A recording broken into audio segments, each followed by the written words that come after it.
Ramona Ranch Winery in Hatfield Creek. I want to thank all of our presenters who are here to share their information, their specific information that's going to help us all together as a community in the future get through wildfires and other incidents that really stir things up. So, without further ado, I am going to turn this over to Bob with the County Fire Authority. And again, thank you all for being here. Thank you, Bob.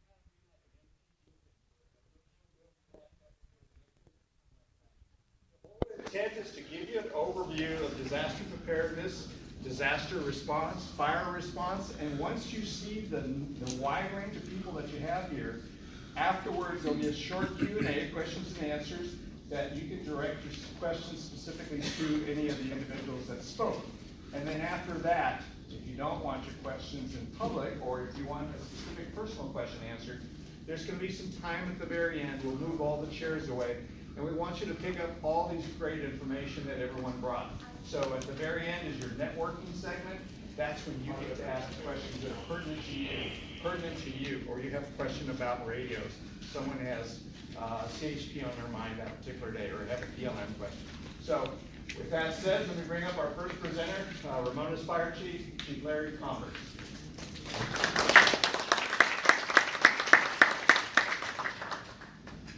Good evening, everybody. Can you hear me?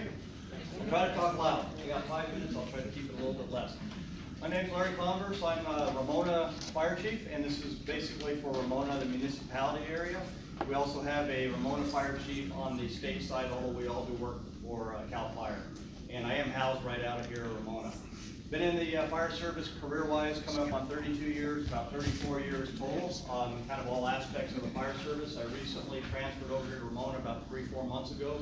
I grew up in these counties, the lakeside Ramona border, so I'm very familiar with the area and very excited to be out here. I'm also very happy to be able to mention that we've had a couple fires this year, and this team that you see around here, we've kept them to only a few hundred acres. It doesn't sound like a lot, but with minimal loss on anything compared to Northern California that did have some pretty big devastation. So your group out here is working very close together. And what I'm excited tonight is not only to see the crowd out here and get to meet some of you personally and try to do a really good job for you. This is a 7-day-a-week, 24-hour job, as you guys know. But also a lot of my peers, my partners, and my cooperators are here. We have the Forest Service, BLM, CHP, the Sheriff's Department. And what you guys need to understand is that when we do have a large event, such as a fire event or evacuations, it takes everybody coming together and everybody on the same page. Sometimes it may not feel like it's moving as fast as you want, but we all have to come together and make sure that we are on the same page, whether it be animal control, whether it be the Sheriff's Department.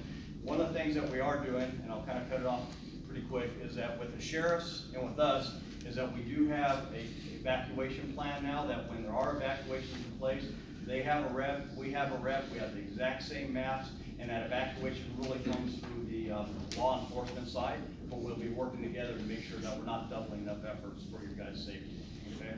So I'll keep it short, bowling kind of here, but I do want to kind of around the horn. If my fire team can come up here from Cal Fire real quick. Come on, guys, gals. And the reason why this is really important for me is all these folks are on duty, and these folks work long hours throughout the years, and they aren't all here to protect you. Some of these folks have been here 20-something years, like Captain Erie, all the way down to some of these folks that's only been here for a few months. This is just a small part of your team, but they're here to represent you not only for wildfires. We got paramedics here, auto extrication, floods, or anything else that you have out there. But I thought it was important for you guys to get to see the faces and know who your team is out there. Thank right? you for saying that.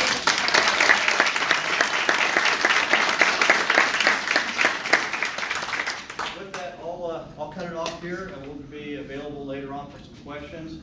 And My next counterpart, which we're gonna introduce, is our PIO. He probably has about all your answers for you here. It's my first day. Thank you. Thank you, Chief. All right, so now we have Captain Isaac Sanchez, Public Information Officer, CAL FIRE. First, before we go any further, I just want to thank everybody for being here tonight. Of course, thank you for inviting us to this event. I don't do enough of these. This is actually my second one for the day. It's kind of cool. But we like the interaction, because the only way we're going to get questions answered is if we're directly there with the public. Having said that, if, like the Chief Converse just said, he introduced you to your local firefighters here in Ramona, in the Ramona area. These folks are your firefighters, and your fire stations that are in the communities, in the community of Ramona, are there for your questions also. It's not just when we pick up the phone and call 911. If you have questions about anything related to CAL FIRE, whether it's defensible space clearance, how we operate in business that we conduct in our agency, please, by all means, feel free to reach out to your local fire station. They are well of knowledge, and they're not going to tell you anything that I wouldn't tell you directly myself. It's the answer is going to always be the same. We're going to give you the information that you need. Like Bob and Chief Converse said, I'm the Public Information Officer for CAL FIRE San Diego. My job is to be here at events like this and present to the community on a variety of topics. Sometimes it's about personal preparation for vegetation fire. Sometimes it's talking about defensible space, evacuation planning, that kind of stuff. But the big thing that I'm here to do is to tell you, to point you in the right direction to get the information that you need. It's not good enough if you just happen to catch me somewhere. You got to know where to get the information. That way you can find it yourself and utilize what you're looking for. So I've got a couple places that I can point you guys off to right off the bat. Okay.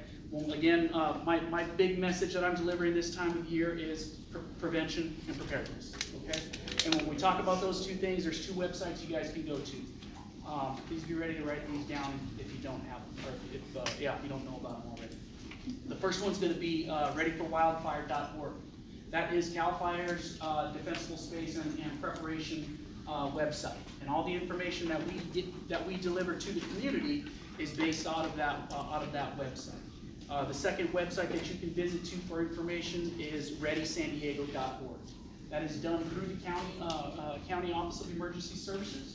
And while CAL FIRE's website is primarily focused on the effects of and the impacts of wildfire, the county's program is there for just about everything. We all live in California. We know what our risks are. It's not just wildfire, it's earthquakes, it's tsunamis, and it's all of the above, right? Everything but tornadoes almost. Raining frogs. But the county website will give you tips on how to prepare for different types of disasters. It's a great source of information. It's one that I use quite frequently, and I wish it was one that CAL FIRE was able to match at this point. Unfortunately, we don't at this current moment. The last one is CAL FIRE's app. It's Ready for Wildfire. If you search on the Apple App Store, the Google Play Store, you just search either CAL FIRE or Ready for Wildfire. And the great thing about that app is it will take you through the steps to prepare yourself and your property. It'll show you how to do defensible space clearance. There's videos on there, step-by-step checklists. And then of course, again, the evacuation planning, the personal planning, how to prepare an evacuation kit. And it's all organized in a step-by-step list that you check off each step you accomplish. It's a great source of information. Now, one of the things that I get asked about at these things quite frequently, if you guys don't know about it already, but CAL FIRE is very heavy. CAL FIRE San Diego is very heavy on social media. We've got Facebook, we've got Twitter. Those are our two primary sources. Now, we use them for very different things though.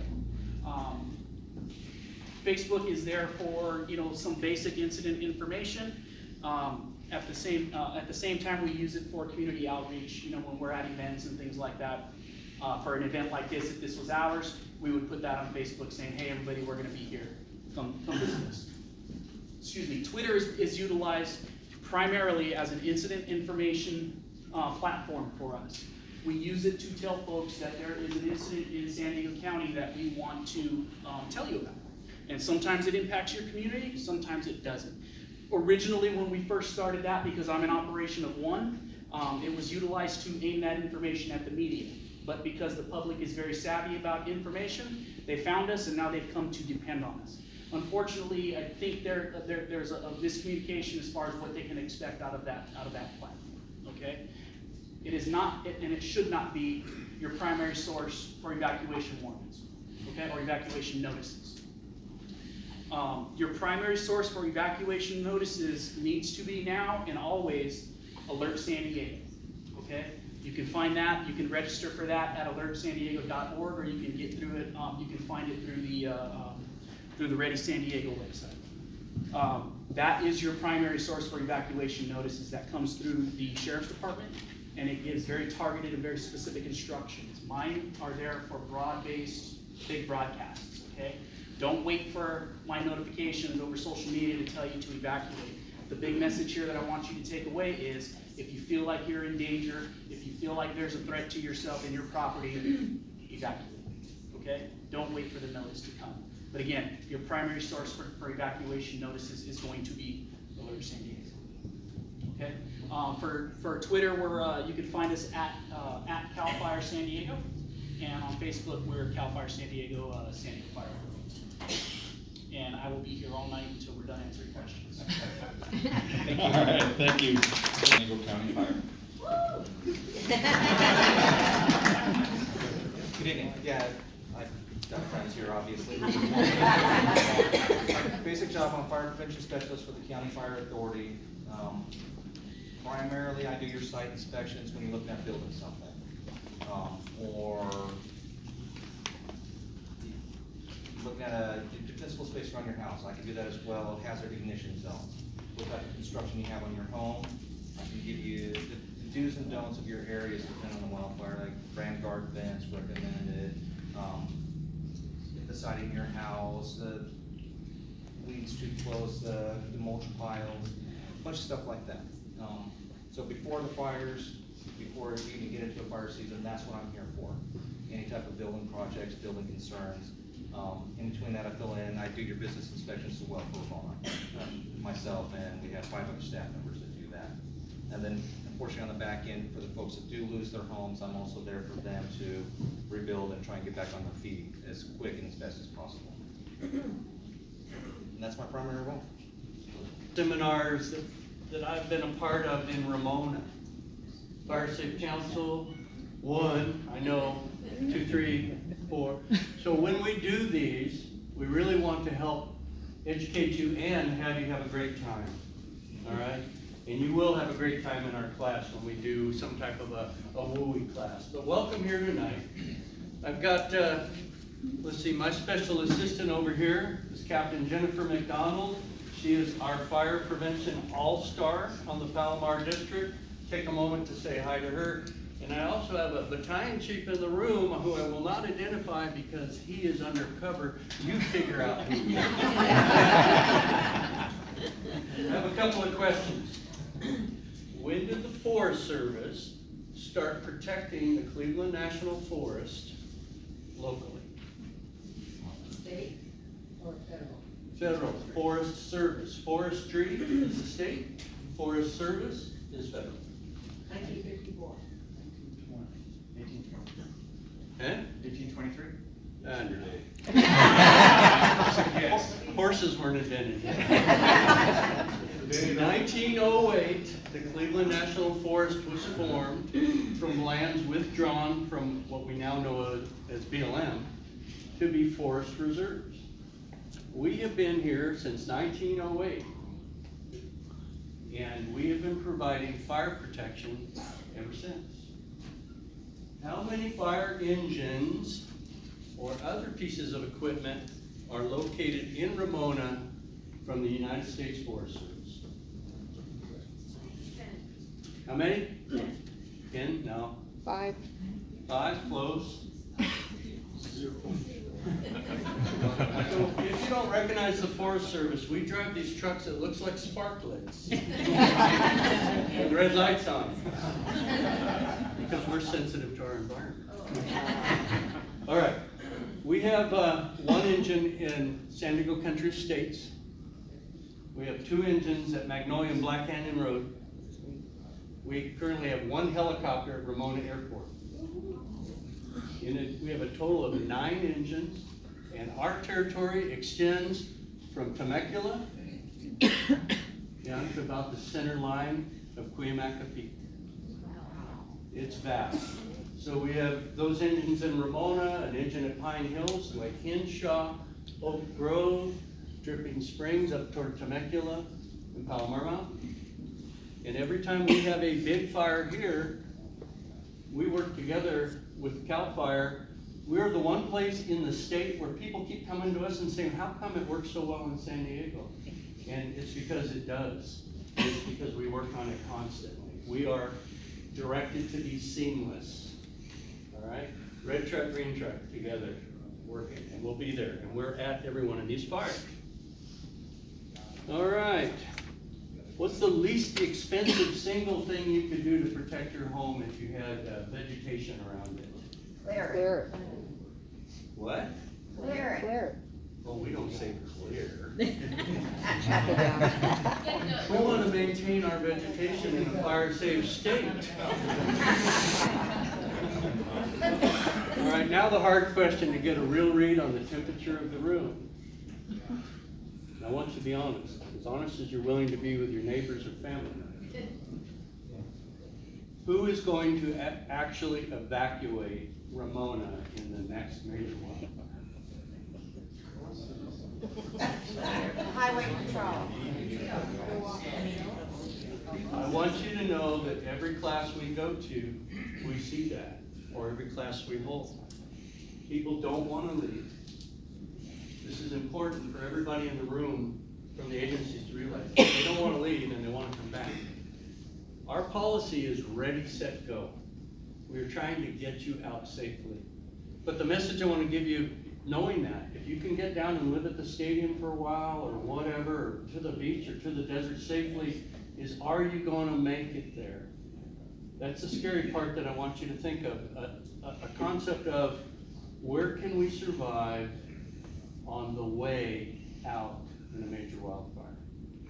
I don't want a single one of you stuck on 67 between 2 beds of chaparral in blocked traffic. Well, it's a little safer going down Highway 78 now because largely it's burned off.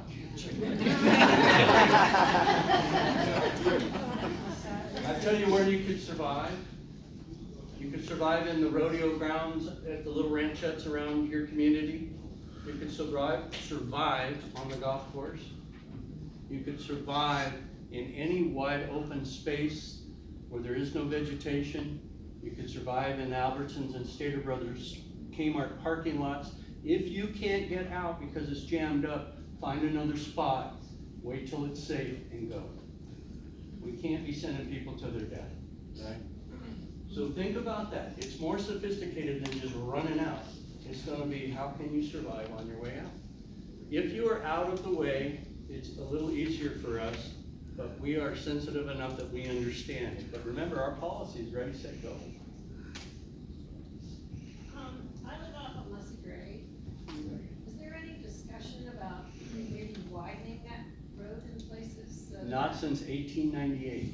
Maybe it's one way in, one way out. So we're gonna have questions at the very end, and by the time all the speakers are done, you'll have some technical questions, folks that can answer that technically from the county perhaps. That's probably a better focus, so, yeah, that's a good question. I don't think it's working. Is it working now? All right, so I only have a minute or so left. So I hope I brought up some things to think about. I hope we had a little bit of fun. The Forest Service is part of your community. My wife and I live in, last question. Who knows where the Ramona community of Rosemont is? It's on the, Guys, buy that little Ramona book. it's on the map. The upper Mussy Grade area was on the map. It still shows. It's on the map. Rosemont. Who would have thought, right? So be careful out there. Get that defensible space done. Take a look at these vents. In the fire in Alpine, the West Fire, we had houses with wonderful defensible space and tile roofs that burned. Having these, some type of barrier type of vent is a key. To not have barrier vents is, in essence, to leave a screen door open on the gable ends of your house. Because the only thing there is screen. And you wouldn't think to do that on your sliding glass door or your front or back door, right? You wouldn't think of leaving that open. So if you're gonna start thinking retrofits and you got a good roof and you move your vegetation back, really consider those vents. All right? Thank you. Thank you, Clay. All right, what's the traditional method to warm up a tamale? Okay.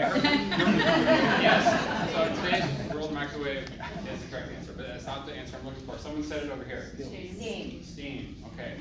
What would happen if you put the tamale in the pan with a little spacer in there with no water and no steam?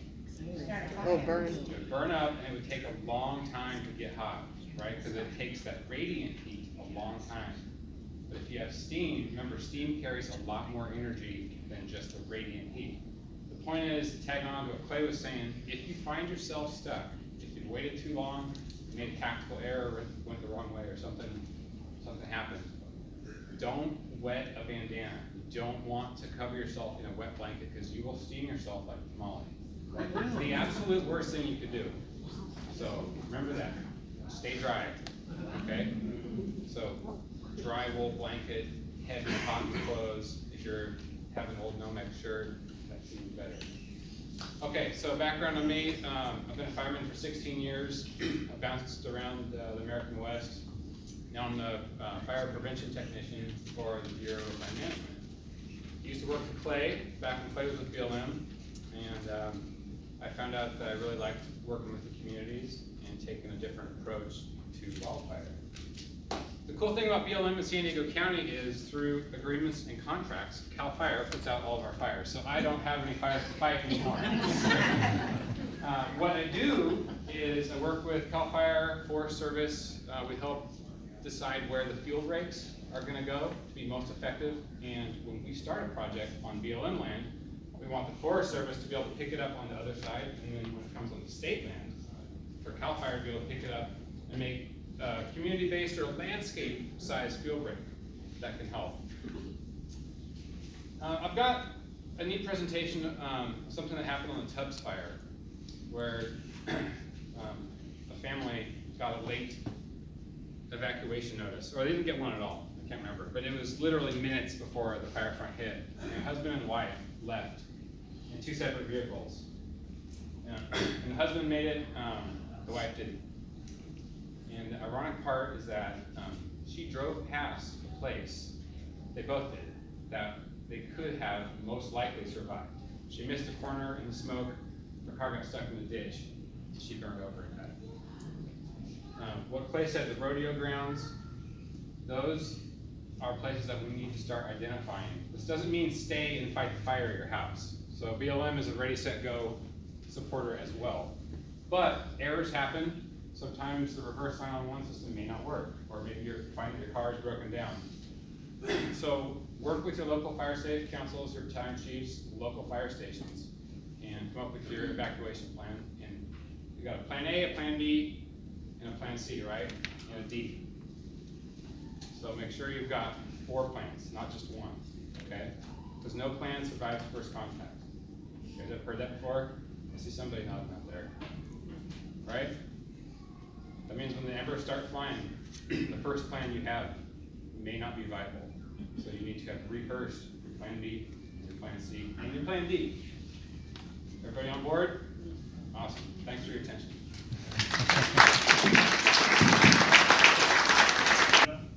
Just to let you know, I've been on the department for 24 and a half years now.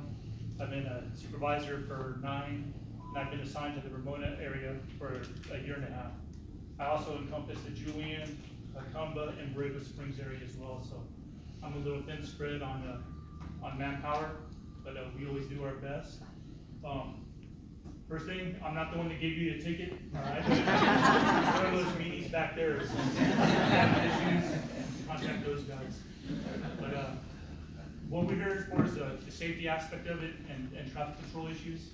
As y'all know, once the fires start, the havoc starts going crazy and everyone starts to leave. It doesn't sound like any of you are planning to evacuate, but for those that do, once they start going, the floodgates open and traffic's backed up.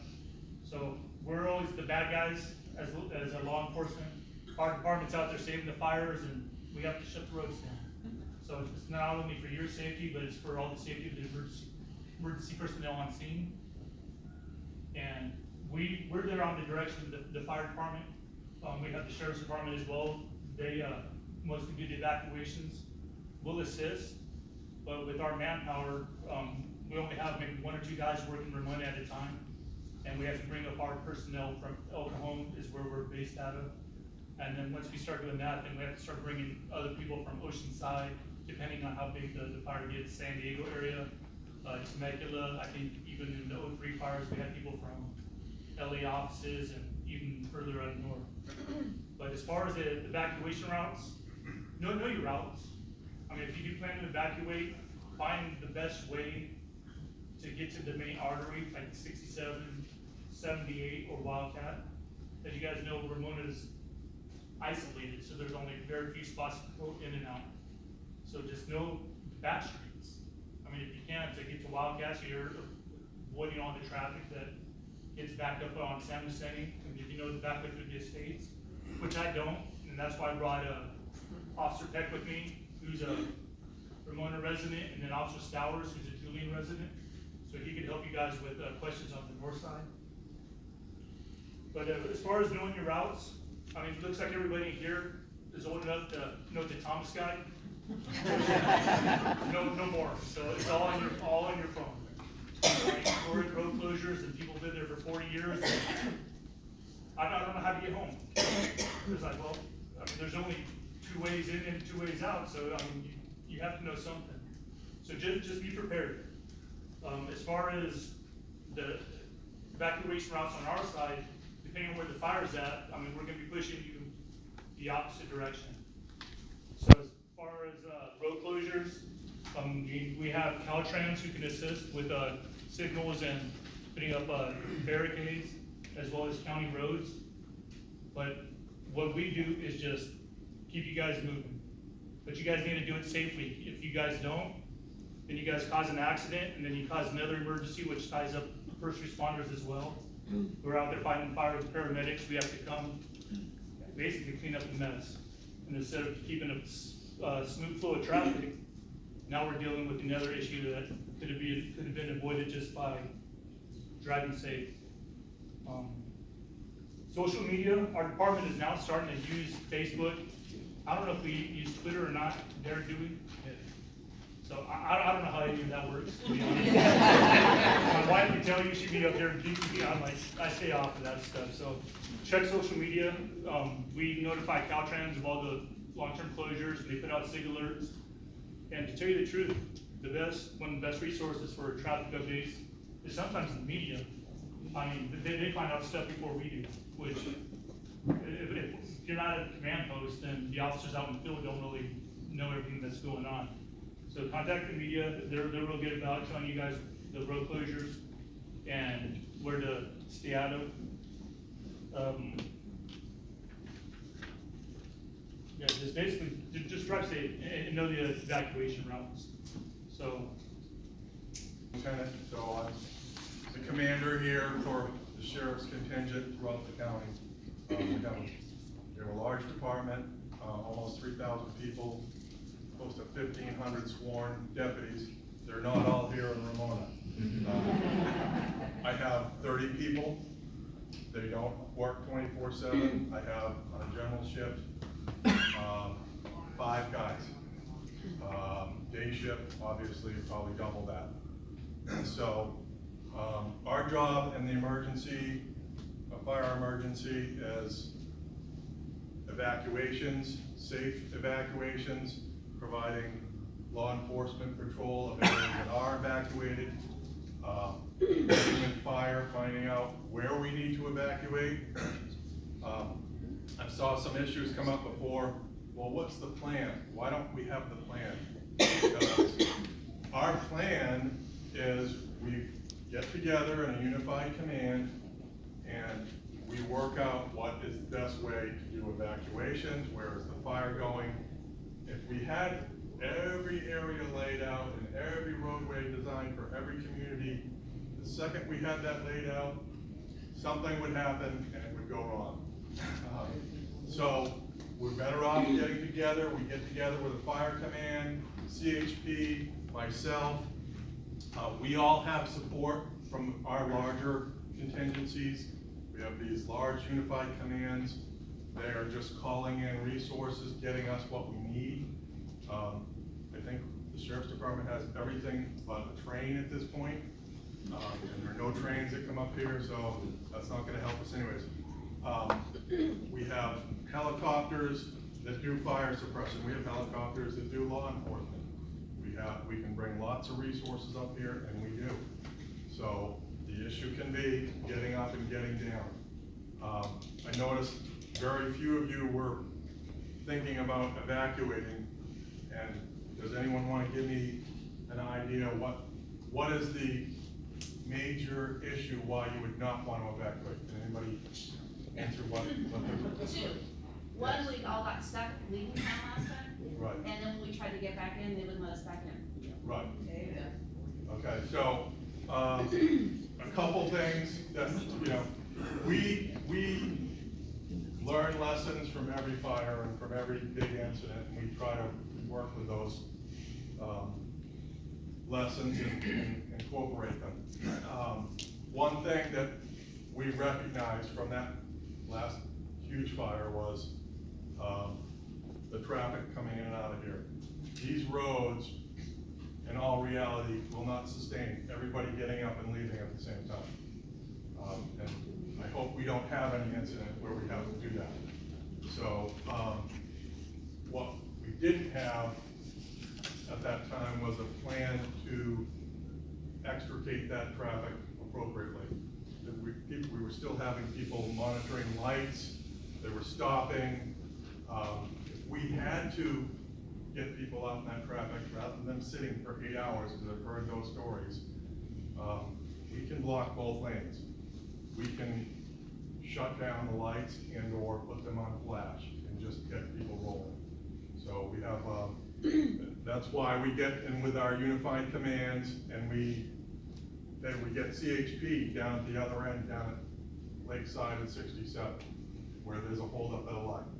And I remember emergency calls coming out where that exact incident was happening. The fire was burning up the roads, people were trying to get out. We had people still directing traffic or lights just. All a unified group that's working together. Really, the evacuation, repopulation, orders, warnings, and all that's gonna come from the sheriff's side. Basically, fire and law work close together, and I'm gonna give you kind of a nutshell of what we just built in about, I think, last year and a half or 2 years. We've had the Lilac Fire and a few other things. All of the cooperators get together, it'd be CHP, whether it be Forest Service, BLM, large animal control, but really fire and the sheriffs get together. What happens is we get at a back spot and we look at a large map. These large maps that we have gotten out are all the same maps that we're working off, and it's all gridded out. So we look at warnings, we look at evacuation, orders and everything else, and we plan this thing out, whether it be on fire history or current conditions, whatever it may be. Remember, predictable, preventable type of mode, and we sit down and we say, we're gonna block out this area here because we don't wanna be chasing this. And so we'll look at it and say, immediately, this is gonna be the evacuation order area, and then what we do is we jump ahead depending on what we think things are moving, and that's gonna be the warning area. And what happens is this just keeps piggybacking one after another to make sure that you folks are safe.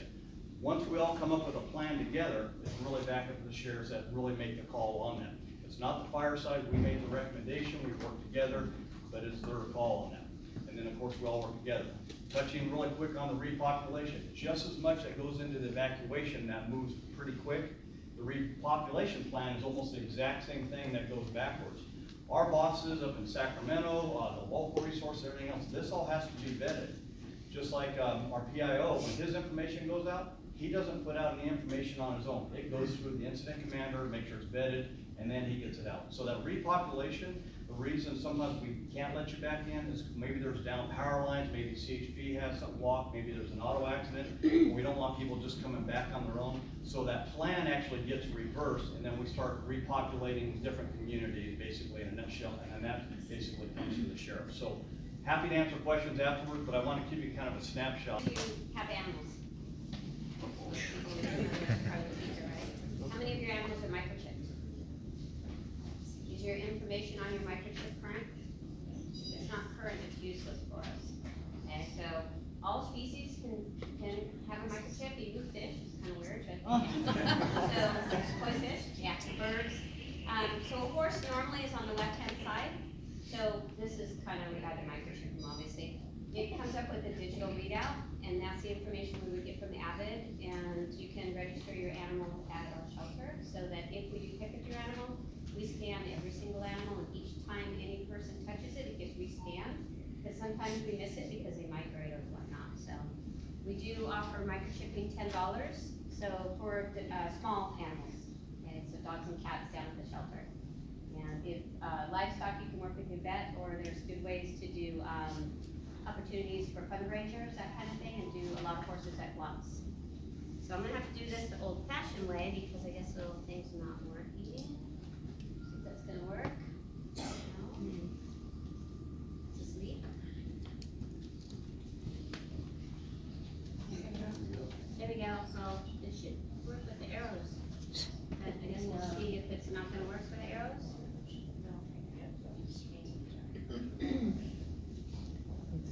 RS coming to the rescue. So I'm not leaning in and out. So department, or I just don't touch it. Department of Animal Services, the lead agency. Just so you know, this is normally a half-hour presentation. I have some printouts out there. And then I also gave Christy a PDF file, so if anybody wants it emailed to you, you can have it. I need to do this in 10 minutes, so I'm gonna go a little faster, obviously. See if this is gonna work. So comes in many, this is really gonna be annoying here. Maybe I'll have you come work your happy computer, because it's not happy with me. Somebody else help your animal? Okay, so people will do what they can to get back. I'm just gonna go through the photos really quick. That was New Orleans. I worked there for 10 days. Pets Act came after that, so we are mandated to have a plan for your pets. We actually had that in place before New Orleans. Oh, you're killing me this game. Yeah. A little surprised at the turnout. I wanted to talk to you about, it's been a very interesting discussion so far about evacuations and places you can go.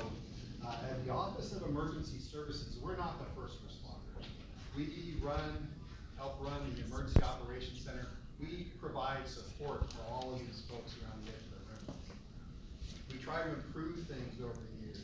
Things that we've done to improve since the 07 fires, we've done a lot. Let's see if I can list some. We've done a website, a high-capacity website that won't fail when too many people contact it. We've done mapping to show you where the evacuated areas are and where the fire perimeters are.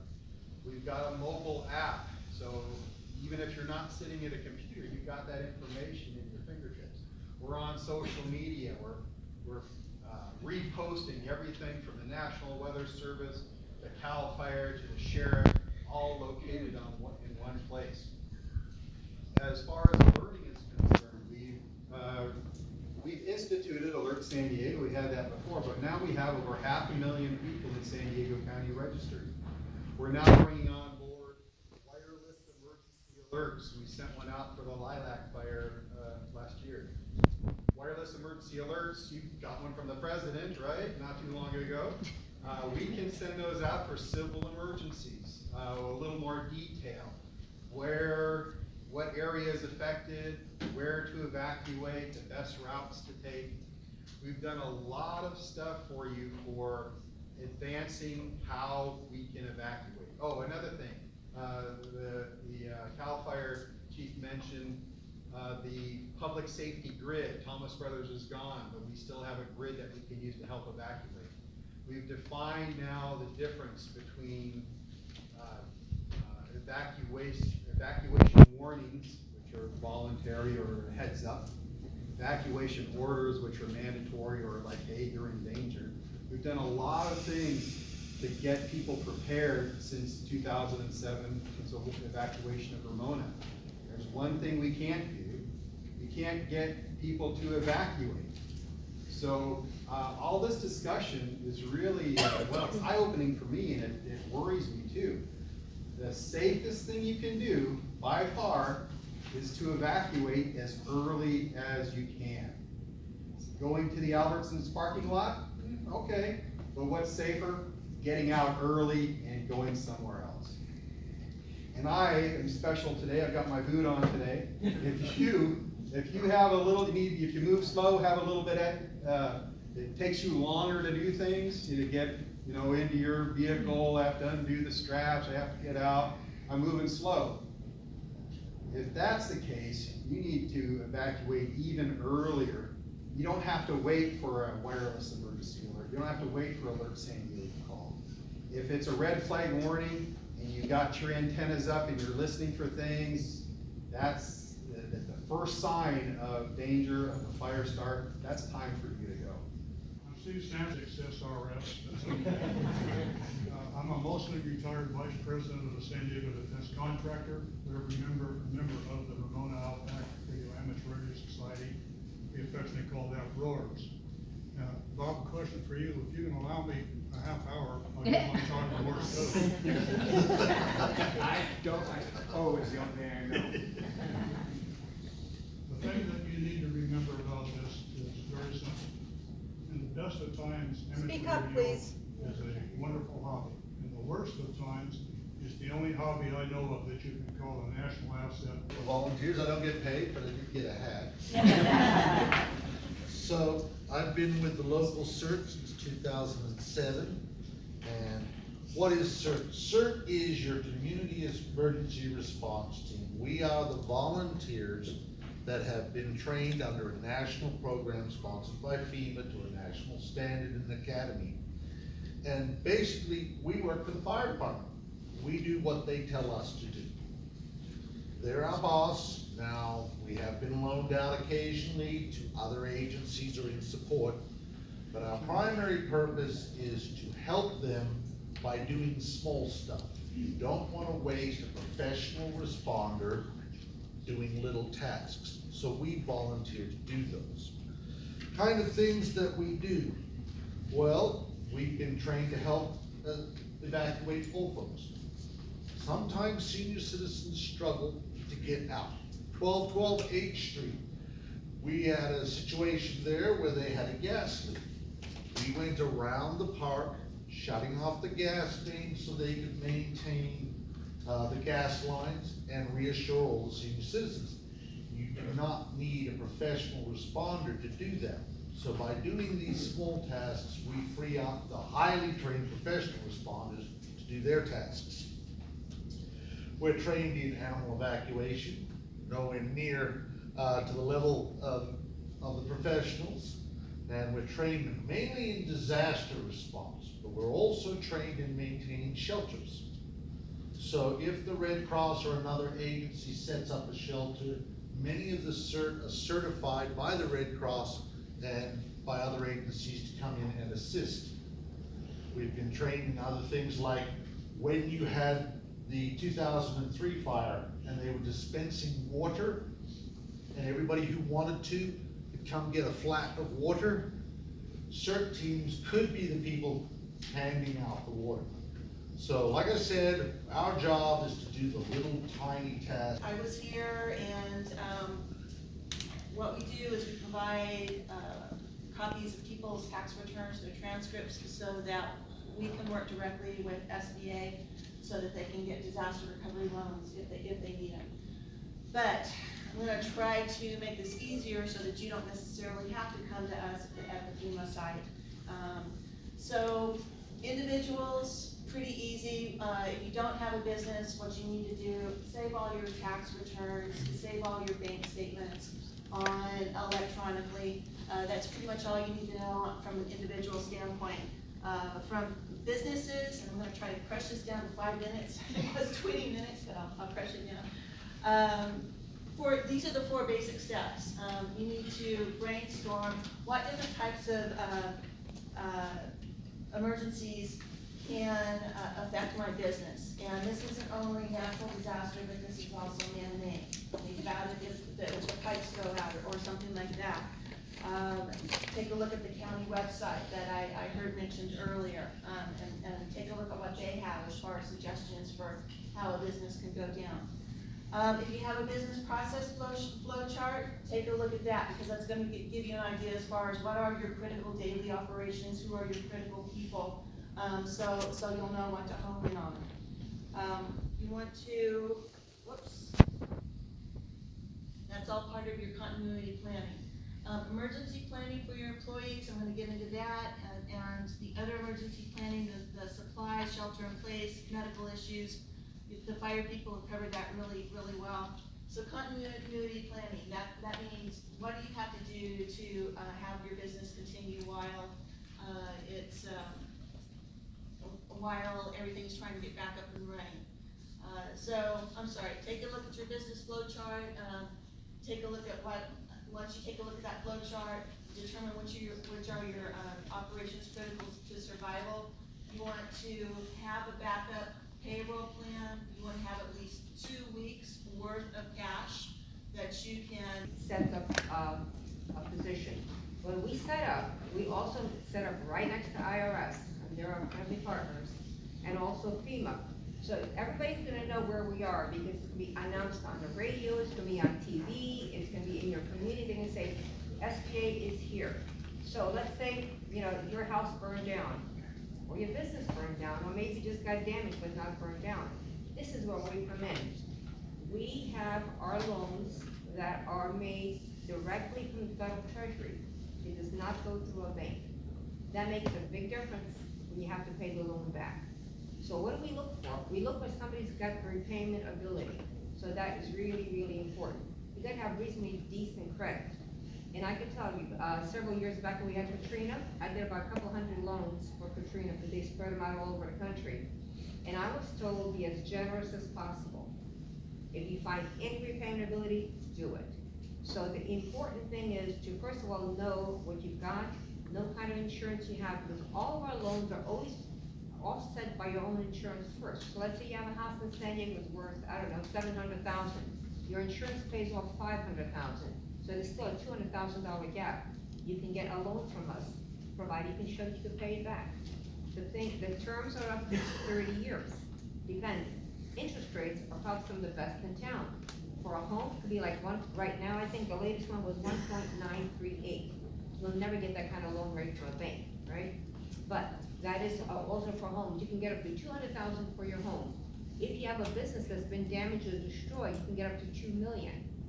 Now for your home, it means your primary residence, not a second home, not a vacation home, not a boat, unless it's used in business. So just to be aware of the thing. Now let's say you're a renter and you don't own a home, you don't have anything other than where you're living. You can get up to $40,000 for personal property. So we always come in after the fact. Once the disaster is over, it's going to be announced. You show up. If you have your tax returns, it'd be great. If not, as Nikki had said, have them off-site somewhere, because I will tell you, that's the first thing they're going to ask you, do you have your taxes? And so if you are behind, if you're either, or you defaulted on, you've not done, you will not be eligible. So make sure that if you haven't paid your taxes, that's okay. Have a payment plan in place. That's what you're looking for. That's very, very important. And we go around the country. Now, if your house burns down here, but it's not a declared disaster, too bad. We can't do anything with that. We could only go into a declared disaster area. We have people stationed all over the country to help with the questions, whatever. I'm here in San Diego. We cover San Diego and Imperial counties. You can always call me. If your business goes south for whatever reason for a declared disaster, we have ready.gov/business. They'll have emergency toolkits which will provide you with information. All that stuff that Nikki was talking about, they'll tell you what you need to do. So in case you don't remember all of that, you can always look it up.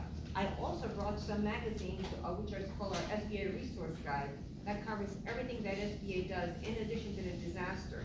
Now, Nikki had mentioned going to a bank. That might be all well and good, but if that were me, I would wait, to see whatever need. If you don't have already a credit line in advance, I wouldn't run to the bank. I would get a better deal going to SBA to get a loan, because you get longer terms, and you'll get a lot, a lot quicker, and you'll also get a lot lower interest rate. Now, the businesses go up to about 3.6% on their business loans. Also, let's say your business has not been damaged physically, but you had economic injury because everything around you was burned. You can get an economic injury loan as well. Or if you're in the military and you got called away and your business kind of went south because of that disaster, and also if you were away, there's also military, injury loans as well. So the bottom line of all of this is just be aware, look for signs if something happens, and of course, when there's a fire or earthquake, everybody's gonna know, hopefully. So call your local SBA office if you haven't heard where they are, but you will find usually signs and everything. You can show up, come down, talk to people, and just, they'll help you file. You can file online. You can, if you're not an online person, like a lot of people aren't still, you could get a paper. It's whatever works for you. But the biggest thing is as soon as something happens that you know you're gonna need, to get some money, please. Overwhelming both in the attendance here. We're very glad that you came, that we obviously were fulfilling a need. And also, it's been very reassuring that we've got all of these support people around. A lot of the uniforms have left, but it felt really good to know that you guys are here. A lot of us out in this community have small businesses at our home locations. Nikki mentioned wineries, but if you're running any kind of a horse operation for profit, or trying to run it for profit, the business resources that we just heard from at the end are really important, and I'm glad they were able to come. So we just wanted to say thank you. This is something that's near and dear to us. There's been a lot of fires in Ramona lately. We've been at several of them. They've been at our friends' homes. We've been evacuating animals and helping. So we thought it was important to bring something to the community and really come together and see what we can learn to prepare. We both went through the 07 fire, had different experiences, and want to make sure that it's handled better this time if it happens again. So thank you guys for coming out. I think we're going to do some questions and answers. Yeah, we're going to do some questions and answers in a moment. And I wanted to say thank you guys, honestly, for just bringing it